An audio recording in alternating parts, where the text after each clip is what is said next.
Here I have Realme Narzo N53, and today I'm going to show you how to enable power saving mode on this device. So firstly you should go to the upper bar, and here you can find the button battery saver. So by tap on it once you can switch this mode. By holding your finger on it you can access some of its settings.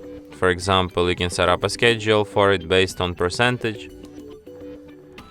And you can also set it to turn off when charged up to 19%. So yeah. And that's it. Thanks for watching. If you find this tutorial useful, don't forget to hit that like button and subscribe to our channel.